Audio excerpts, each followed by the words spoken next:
जाने भगवान गणेश की पूजा में तुलसी क्यों नहीं चढ़ाई जाती। एक बार गणेश भगवान गंगा के तट पर कठिन तपस्या कर रहे थे। उसी दौरान देवी तुलसी भी अपने घर से तीर्थ यात्रा पर निकली थी। सभी तीर्थ स्थलों का दर्शन करते हुए जब वह तुलसी गंगा के तट पर पहुंची, तब उन्होंने गणेश को कठिन तपस्या करते हुए देखा। गणेश जी पीताम्बर और विभिन्न प्रकार के आभूषण पहनकर रत्न जड़ित सिंहासन पर बैठकर तपस्या में लीन थे। देवी तुलसी गणेश के रूप को देखकर इतनी मोहित हो गई कि उन्होंने गणेश के सामने अपने विवाह का प्रस्ताव रखते हुए उनकी तपस्या भंग कर दी।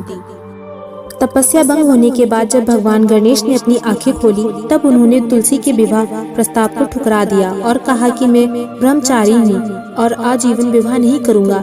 लेकिन तुलसी भी उन्हें मनाने में जुटी रही। इससे गणेश भगवान तो तुलसी से नाराज हुए ही, लेकिन प्रस्ताव ठुकरा देने के कारण देवी तुलसी भी गणेश जी से रुष्ट हो गई। विवाह का प्रस्ताव ठुकराए जाने पर नाराज होकर देवी तुलसी ने गणेश को श्राप दिया कि तुम्हारा एक नहीं बल्कि 2 विवाह होगा। तब गणेश भगवान ने भी तुलसी को श्राप दिया कि तुम्हारा विवाह किसी असुर के साथ होगा।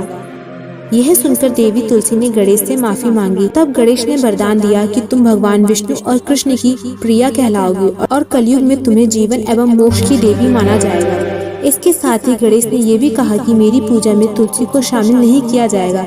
तभी से गणेश भगवान की पूजा में तुलसी चढ़ाना वर्जित है।